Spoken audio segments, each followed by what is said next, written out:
Are you an introverted woman? If you are, then this episode is for you. I used to believe that I wasn't the fit for leadership because I'm shy and introverted and in general quiet. And when I envision a leader, I was thinking of a specific type of leader, basically an extroverted, loud, charismatic leader. And I thought that I'm not a good fit to become a manager. I wasn't the one that always first to speak up at meetings. I wasn't very loud and I wasn't very charismatic. In fact, I almost didn't get a job because someone thought I wasn't charismatic enough. But over time, as I built my skills and my confidence as a leader, I actually discovered that I could embrace my strength, like deep listening, empathy, thoughtful communication, and become a successful leader without changing who I am. And if that resonates with you, this episode is for you. So, hi everyone, and welcome to From a Woman to a Leader, a podcast dedicated to women, especially women in male-dominated field and women in tech. And I'm here to inspire you, empower you, and support you. And every week I'm speaking with a different woman who is an incredible leader by herself. And for those of you who don't know me, my name is Limor Bergman-Gross. Throughout my career, I was a software engineer and then a manager and an engineering leader. And over the past 5 years, I decided to dedicate myself to supporting women in tech. So nowadays, I coach women and help them overcome challenges like imposter syndrome, confidence, any kind of leadership related issues. And if this is your first time listening to the podcast, then welcome and thank you so much for listening. And this week, I'm very excited to introduce you my guest. My guest today is Sharissa Sebastian Deppen. And she is the CEO of Leadership Mastery Alliance. She is a TED speaker, Forbes writer, and leadership coach. And she worked with executives at companies like Google, Microsoft, and LinkedIn. Sharissa specializes in supporting introverted servant leaders, particularly women, and helping them build confidence, make an impact, and find work-life balance without burning out. And in our conversation today, she shares her journey from being a single mom and burned out to thriving as a coach. And we talk about struggles that introverted leaders like you and like me face, like the pressure to be constantly visible and outspoken, and how comparing yourself to others can drain your confidence and energy. Sharissa gives practical strategies to overcome those challenges and empowering you to embrace your unique strength and thrive in your leadership role. In our conversation, we also explore how women can stop stretching themselves too thin, ask for help without guilt, and thrive by identifying their zone of genius. So, if you feel like some of the things I mentioned are relatable, then definitely this episode is for you, and we want to help you. We want to help you thrive. And one of the things that I always say to women I coach, you are perfect the way you are. You don't need to change yourself. You don't need to be someone you're not. You just need to realize your strengths, hone into that, and thrive. So, are you ready? Let's dive right in. Hi, Sharissa. How are you? Hi, Mo. I'm very good. Thank you. How about you? I'm great. Happy to have you here. Super excited for this conversation. Same here. Very happy to be here. Yeah, and maybe let's talk a little bit about your background. I mean, you have a technology leadership background. So tell us a little bit about that and kind of what motivated you to move into career coaching. Oh, absolutely. So I started off as a software engineer or software developer, as you mentioned about the technology background. And actually, when I did my undergrad degree, which was in software engineering, I honestly didn't have any clue about what I would like or, what would be a good career for me. My dad pretty much said, okay, well, if you don't know what you want to do, you're good at math and science. Why not try, technology? And so with that, that's how I ended up starting off in that space and in that field. And there were a lot of things that I actually did enjoy once I started working in there. I love the innovation. I loved working with teams and, just creating new products and different things like that. But towards the end of that journey, so I transitioned from being an individual contributor and then moved into technology leadership. And towards the end of my experience or the end of my corporate career, I started to get really burnt out. There were some things that I loved, like I love leadership. I love being able to support and pour into other people and just help them in their career journey and things like that. But I was just being stretched way too thin. I worked for several global companies at that time, and I just had a lot of responsibility. I was also a single mom at the time, so I was trying to juggle just way too much, and there were a lot of things that were just causing me a lot of stress and frustration. And so, in that space is, where and my journey is very much a faith-based journey. So at that point in time, I was like, okay, God, I'm just praying that you help me out here because I can't figure this out. I don't know what else I'm supposed to do. This is all I know. And I just need help to get to a place where I can still contribute, but it doesn't feel like, I'm just completely draining myself. And so in that time, I started to be exposed to coaching. I did not know what coaching was. The only thing I knew about coaching was reference to sport. And so, but I kept getting, either I would see something, online, or somebody would start talking to me about this field of coaching. Actually, interestingly enough, my first coach I found on Groupon, of all places. I wasn't looking for a coach. I just happened to see a Groupon ad from a career coach. And he asked all the right questions. He asked, are you stuck? Are you not sure where to go next in your career? Just, certain things are not, are not working for you. And I was like, oh my goodness, yes. And I need help figuring this out. So that was my first exposure to coaching. And it helped me so much. It helped me to figure out, who I was, what was right for me. It gave me clarity on, some options as far as where I could go. And so after that, after having that initial taste of coaching and also realizing that there was a lot of alignment between being a coach and, what's required of being a coach and actually what I was really passionate about, I transitioned into the coaching field. So I got certified. And I remember the very first weekend, I went to my certification class. I was like, oh my goodness, I've arrived. These are my people. Like, they understand me. They get me. I love doing this. And so I started my coaching business. It's a little over a decade now, which is crazy to think about.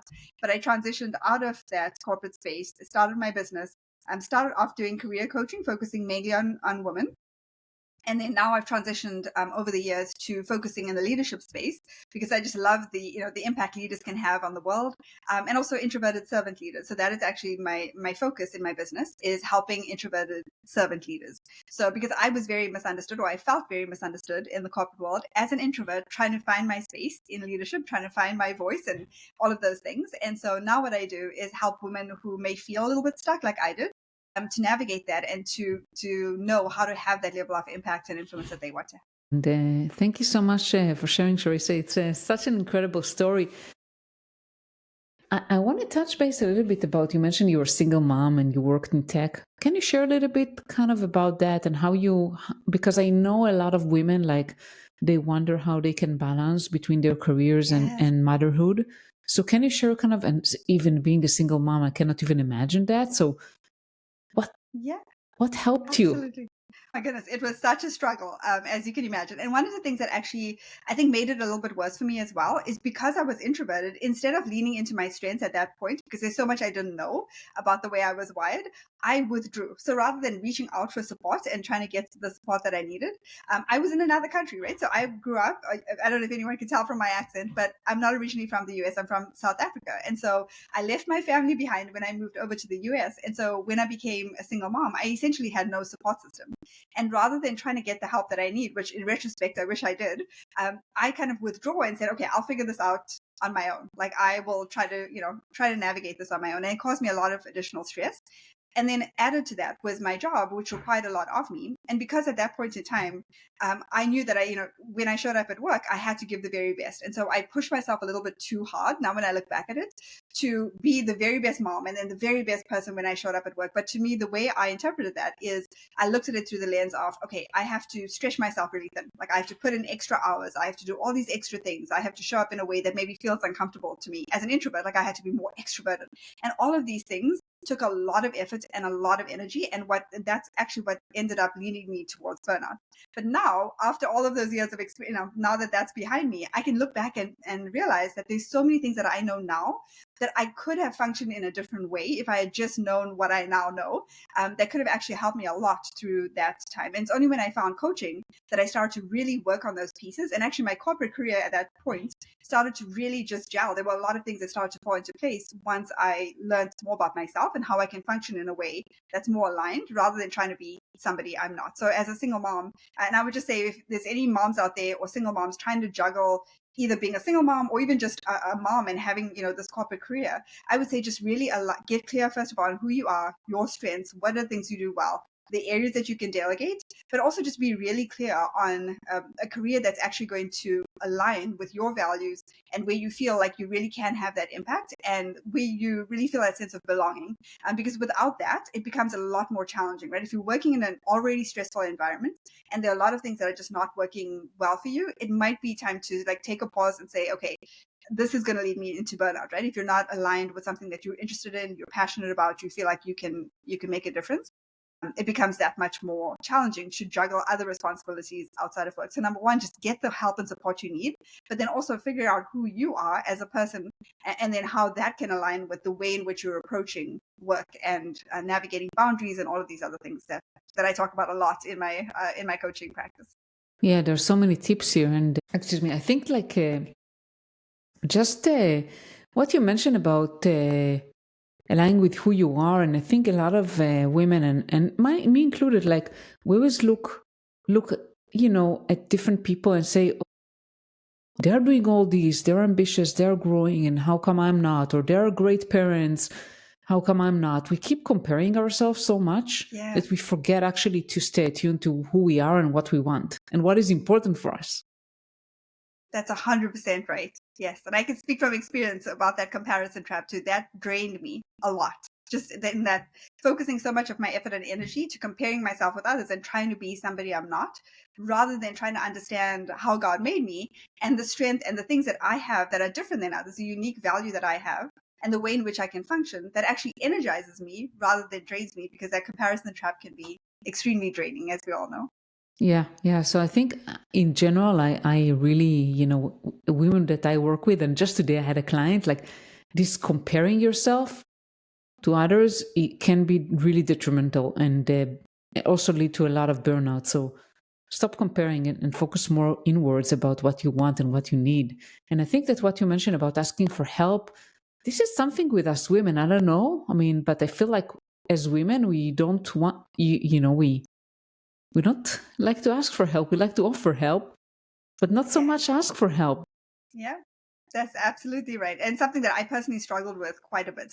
But one of the lessons I learned through this is that, if I want to give help to other people, how do I expect them to accept the help when I'm not willing to do it myself, when I'm not willing to accept help when other, and it's a blessing, right? It's a blessing to say yes, because it gives somebody else the opportunity to step in and feel like they are adding value and they are being helpful. So I think it's just a win-win situation all the way around. And a lot of times as women, we don't necessarily we don't see it that way, or we don't so it's just so helpful to maybe look at a different perspective of taking on that help, rather than thinking that it's a burden to others, when 9 times out of 10 it's really not. If somebody is offering help, or if there's an option to get help, I would definitely say lean into that, because it's going to help you function at a much higher level if you're open to that. And also, again, going back to what I was saying earlier, if you are the one that's always giving the help, right?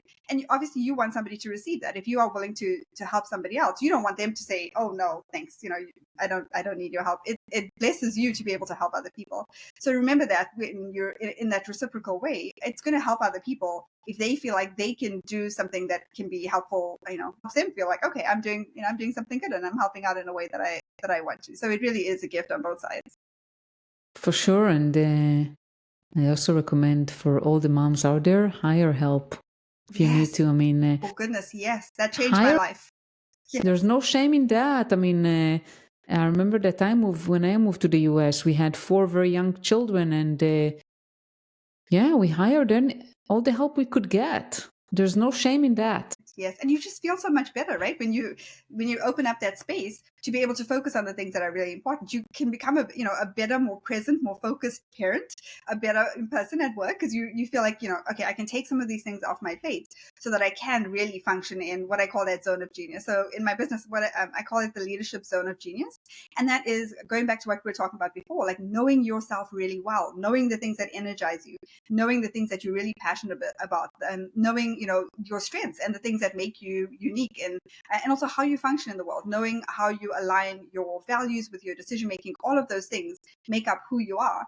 And if you know that and you have clarity on that, then you can make better decisions based on that. And you can function more in that zone of genius when you get the help that you need, right? That frees you up from all the things that are draining you rather than fueling you. For sure. And before we dive into how you find this, zone of genius, I want to say that, and this is also related to comparison. Every person is unique, and you don't have to compare yourself to others, even if there are other people doing similar roles. You have your own zone of genius. So find out where you start. What are the things that you do very well, and focus on them. I always say, if you take two people and put them on the same role, each one of them are gonna do the role differently. Yeah, exactly. And that's the beauty, right, of working in combination with other people and not functioning. We're not meant to function as an island on our own, but we're meant to be in community. And that also means relying on other people and getting the help we need. Yeah. Yeah. So Sharissa, do you have any tips for women how they can figure out what's their zone of genius? Oh, yes. So there's actually a very specific process that we walk my clients through during, as part of the coaching process. And that is a combination of a lot of different things that make up who we are. And I can tell you, even from my own experience, I did this way back, when I first started my coaching journey. And that's not what it was called at the time, but it was basically just getting clarity on how you can function at your optimal level in the world. So those are things like strengths. Those are things like what energizes you, what detracts, what are the things that take away from your energy? What are your values? How do you make really good values-based decisions? So, for example, if you're juggling, your family life and you're juggling work life, what takes priority, right? So when you're making decisions about where your time goes, how do you align with your priorities and all of those kinds of things based on who you are and what's important to you? So there's so many different aspects of this zone of genius. But once you have clarity and that picture starts to connect, the dots starts to connect and the picture starts to become clearer, you become more confident, right, in who you are. You're like, wow, I didn't really connect these different pieces, or I didn't realize that this is actually a strength that I can lean into. And it also becomes a little bit easier to delegate and to get that help and support because you're really clear on where you function really well, and you're okay with leaving the rest of it to maybe other people, or finding other ways, more efficient ways of doing certain things, so that you can function more in that zone of genius. So there are a lot of different components, but that's just to give you a taste of what I mean by that leadership zone of genius. And it's also how you function well as far as a leader, right, in the workplace, because we all lead whether we have a title or not. There's people that look up to us whether we realize it or not. Yeah. And so finding out who you are at your core, so your identity, and being intentional about how you show up is also going to be really important, because that leads to your legacy, right? Like, how do you want to be remembered, whether it's from a work perspective or even from a personal perspective? Being really clear on who you are, how do you want to be remembered, and functioning from that space rather than comparing yourself to others and trying to be somebody that you're not. For sure. And one exercise I like to do with my clients is I ask them to reflect back on things that they have done in the past. Yes. And try to remember where they really felt a sense of accomplishment or pride in what they do, and what was there, why, and what kind of attributed to that. So that can help you also realize, like, hey, I'm really good with that, and that's where I shine. Versus maybe other instances where it felt like maybe you didn't bring yourself in the best way, and what was there. Yes, that's exactly right. And I love that you brought up the start with why, right? And really unpack those things that really help you. And also on the flip side of that, it's knowing what the things that you've done in the past that were really draining to you, that caused you a lot of frustration and all of that. And then going down to the core of that, of like, okay, why, where did that come from, right? Where did that feeling come from? Either of like being really aligned with something you're passionate about and things that you love and things that energized you, or even on the flip side of that, if there's things that you did in the past that really drained you or really didn't make you feel good, okay, what's the why? What's underlying that? Maybe it was, it could be the situation or the circumstances, or it could be something deeper that we need to look into. And we do a lot of mindset work in my practice as well, which I'm sure you do as well, right? Going to your beliefs, those underlying beliefs and the things that drive a lot of the decisions that we make that we're not even aware of. There's so much that happens on an unconscious level based on our experience, on beliefs that we just kind of picked up along the way, messages that we, that we started to own, that the world was telling us and people were telling us and things like that. So really uncovering all of that can also really lead to a lot more clarity on, okay, what's serving me and what doesn't serve me, and then how do I make decisions based on from that place of clarity, rather than just kind of guessing at what's going to work well. And you mentioned, Sharissa, that you focus on introverted servant leaders. So can you share a little bit, like, what some maybe common challenges to those people? Yes. Yeah. So I guess to answer that question, I'll start with some of the characteristics of introverts. And it's not so much, I always say, whenever I speak about like introverts and things like that, it's not to put anyone in a box, or it's not to put a label and say, oh, okay, now I need to figure out, am I introverted or am I not? It's simply just creating a sense of awareness around introversion versus extroversion, so that you know how you can function at your optimal level. So generally speaking, and again, this is a generalization, it's not always the case 100% of the time, but in general, introverts tend to be a lot introspective, right? So they're very curious, they're very attuned to their environment, they take in a lot of information, but they internally process through a lot of that. So many times introverts tend to, rather than being very verbal or verbose or speaking out loud immediately, they tend to take in information first and articulate that and try to think about, okay, how do I connect the dots? What's the best way for me to articulate this? So they're not always going to be the first to speak up necessarily, but they always have value to provide. That's not to say that they are, socially awkward or anything like that at all. But just know that if you are, first of all, if you are an introvert, that's a strength, right? That is a strength, that you are, you can take in this information, you take time to process, you're very thoughtful, you're very intentional about the way in which you view the world and how you take in information. They also tend to be very empathetic and also good listeners. So introverts typically are going to ask questions, they're going to be curious, and they're going to take in all of this information and internally process through. And so with that, some of the challenges then that they face in the world is what we already touched on, actually, is that comparison trap. Because in a corporate space, and this is starting to get better, the more the more there's education around how different people function in the workplace. But I'll speak even just from my own experience years ago. When I was in the corporate workplace, at that point in time, extroversion was celebrated, right? A lot of feedback that introverts would get was, you need to be more visible, you need to speak up more, you need to have more of a voice, you need to, all of these different things, which there's nothing wrong with any of that. But I feel like introverts need to know how to do that aligns with their strengths, rather than trying to compare themselves to somebody that they're not. So that's some of the struggle that introverts face, is that because the extroverts tend to be a little bit more outspoken and things like that, and there's nothing wrong with that, there's strength in that. But it's very easy to compare themselves to others. So what I would say is, if you feel like, if you start to compare yourself, right, and you feel less than, and of course that's going to, your confidence is going to take a hit as a result of that, if you're constantly comparing yourself and feel like you're not good enough, or you're not the same as somebody else.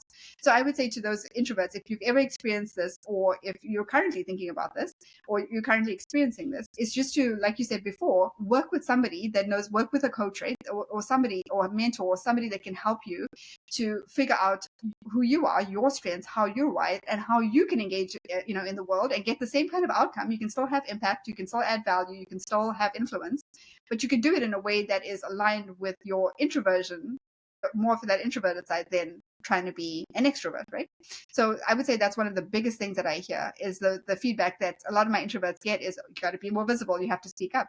And so what we do is we work on ways in which to do that, but to do it more in an introverted way. So for example, another example that works well for introverts is they need time to process and to be prepared coming into any situation. So as an example, if they're going into a meeting or some kind of situation, one of the things I always coach my introverts on is, know upfront what it is that you need, so that you're not feeling that stress of being put on the spot and things like that. So if you need to ask for information ahead of time, if you need to know, what is the meeting about, what is the agenda, what is the the ideal outcome of this meeting? And very importantly, what is your role and level of responsibility in that meeting? Because you don't always have to feel this pressure to speak up and to say something, but you do need to know what is your role, what is the expectation of you? Are you a decision maker? And if so, what information do you need to know before you get into that meeting? So there's some level of preparation, because introverts need that time to process and to plan and to prepare. So there's so much more I can talk to about that. But those are some of the common like challenges that introverts face, and some of the ways that I would suggest like approaching those types of situations. Those are great tips, and I relate to that so much, Sharissa, because that's exactly me.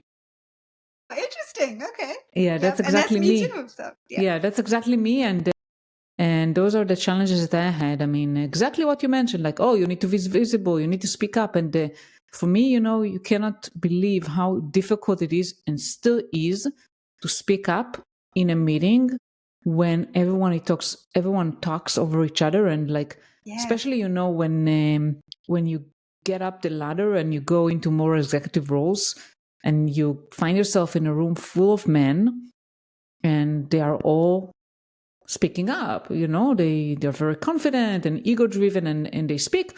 Nothing bad about that, but it's like, I cannot find a way to chime in and say something. So I really relate with that, and I feel like maybe working remote helped a little bit, just because you can maybe put in the chat something, or raise your Yes. hand, because otherwise, I always feel like, oh, I don't want to interrupt anyone in the Right. middle of the sentence.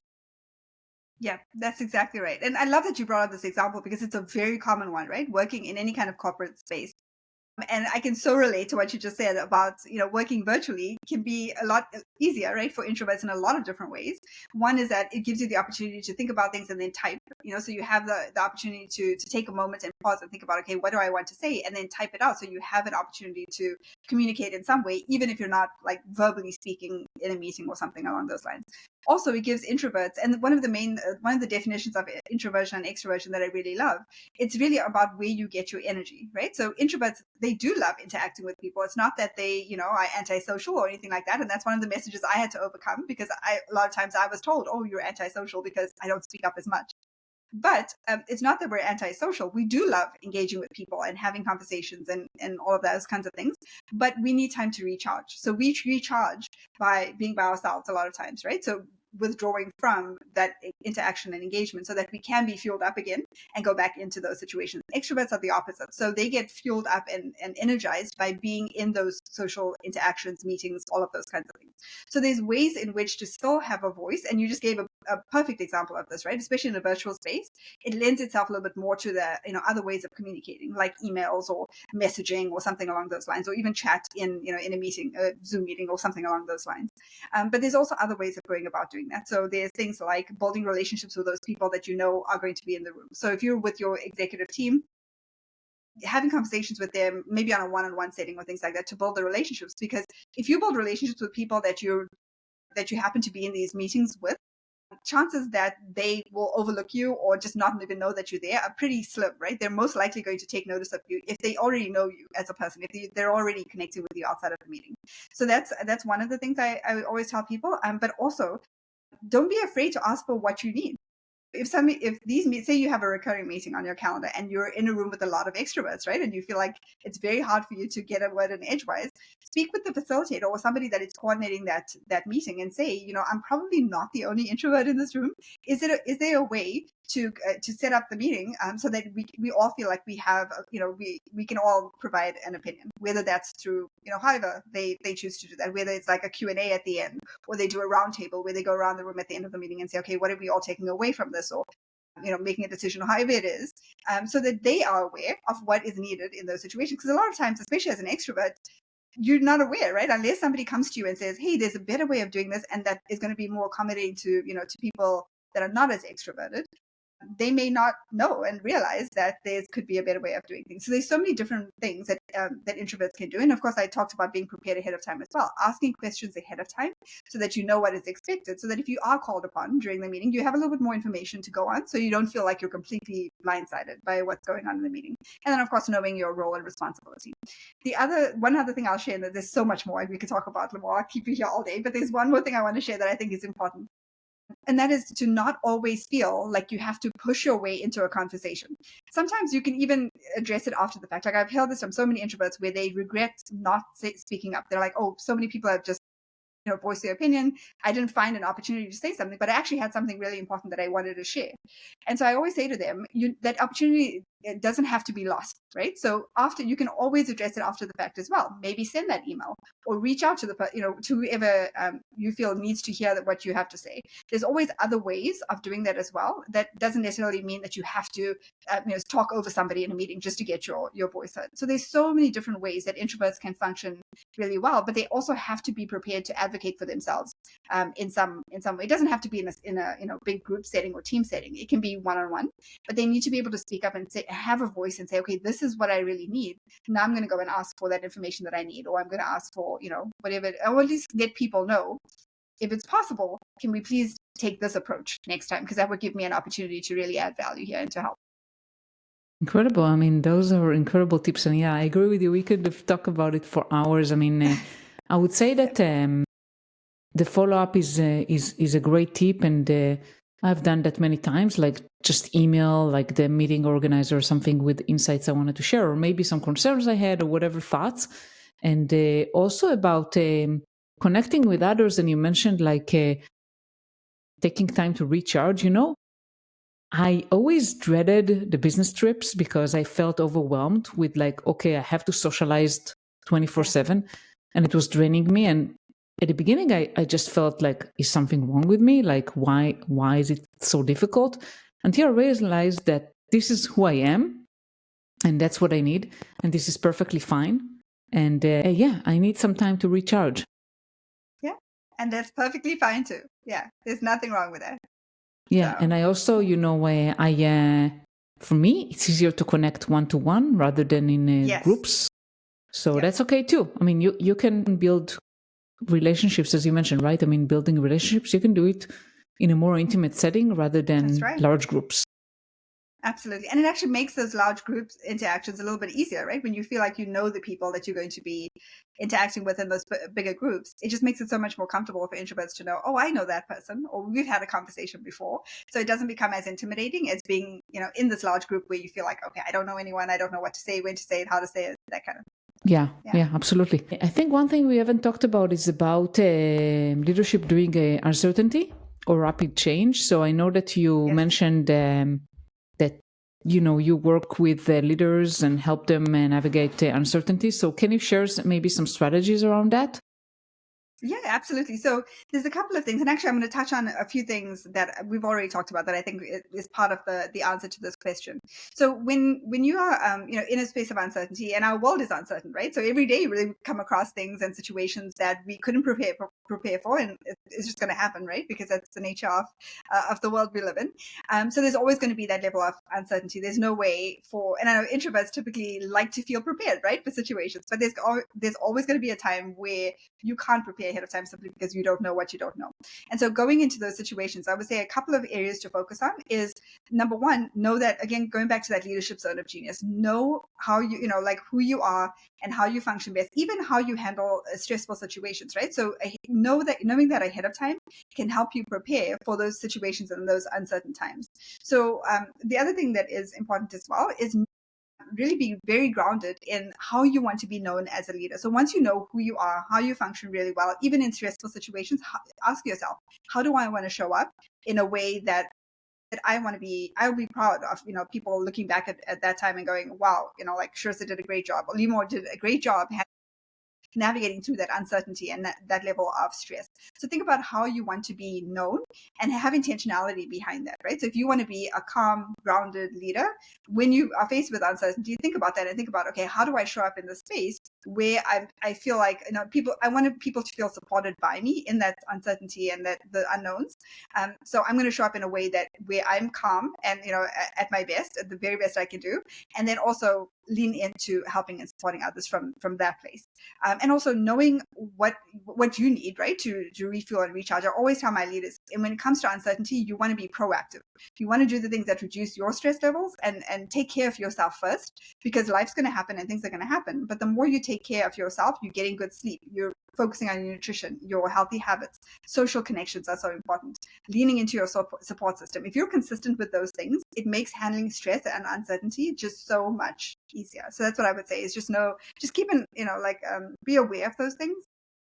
And then also just making sure that you are aligning on expectations in those situations. Oh, thank you so much for sharing so much. I mean, this is wonderful, Sharissa. And I would say that one way for me to handle uncertainty is making some assumptions, and based on those assumptions, planning around it. Because I know that a lot of the challenges in tech, because so much is changing all the time, is like, oh, how do I build a plan? How do I know what's going to happen in a year? And the strategy I use to do is like making set of assumptions, very validating, maybe with my manager or stakeholders, that those assumptions are valid, that I'm not crazy. Yes. And then planning around that. And then as things change, the plans, you have to be able to change, right? You cannot be stuck in your ways. That's You have to be exactly right. adaptable.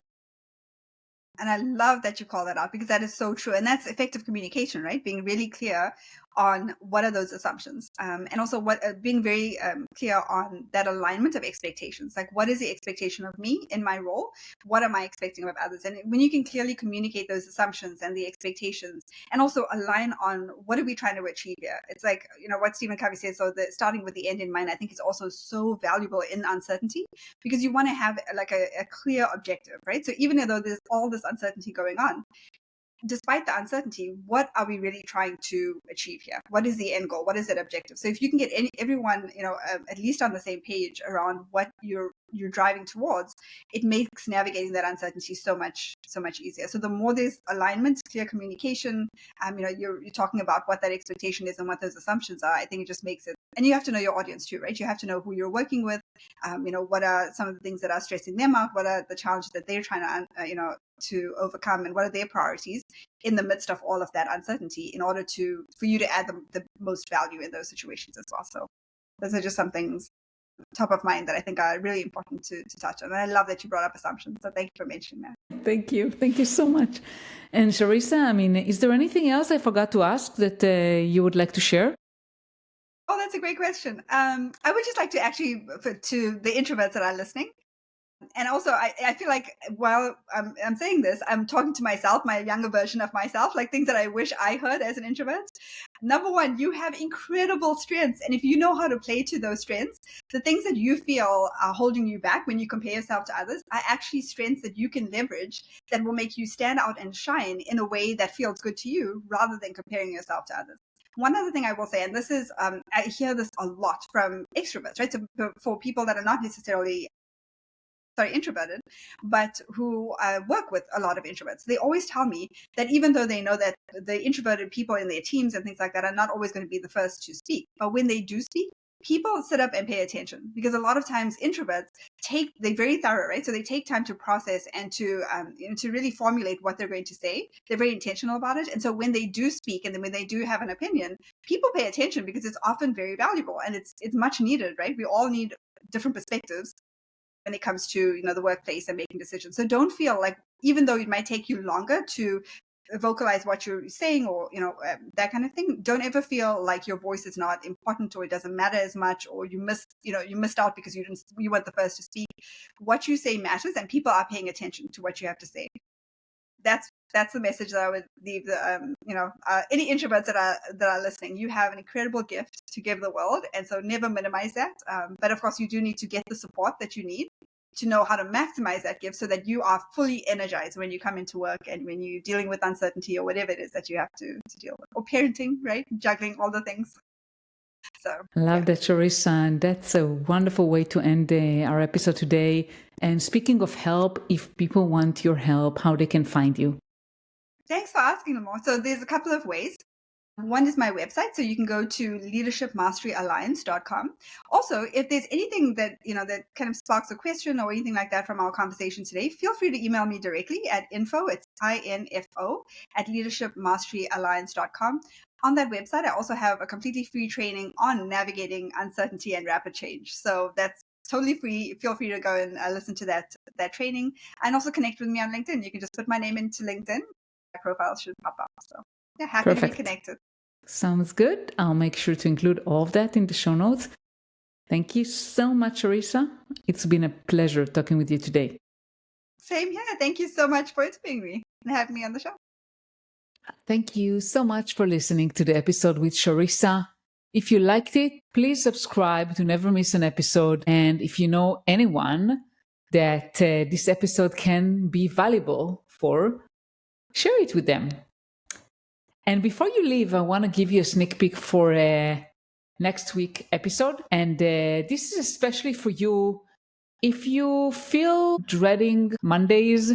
Maybe you feel like something is missing in your life. You lack fulfillment.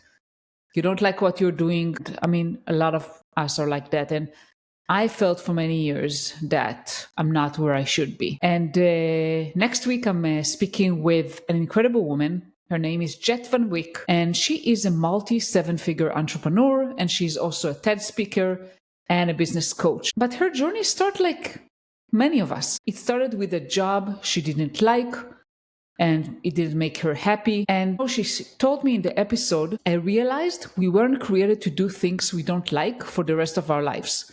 Once you identify what truly matters to you, work becomes something you love. I very much relate to that and resonate with what she said.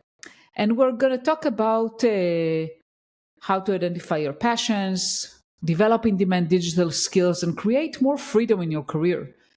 And we also dive into personal brand, how to build your personal brand to help you grow. I think it's for you whether you're an entrepreneur or in corporate, because developing a brand and developing your skills is super important. So if you feel stuck and you want to create opportunities for yourself, this episode is going to be packed with actionable insights for you, and you don't want to miss that. If you like my podcast, please share it, please subscribe. And also, I want to invite you to subscribe to my newsletter, limorbergman.com/newsletter, where I share weekly tips. So thank you so much for being here today. And I want to wish you a wonderful day and see you next week. Bye.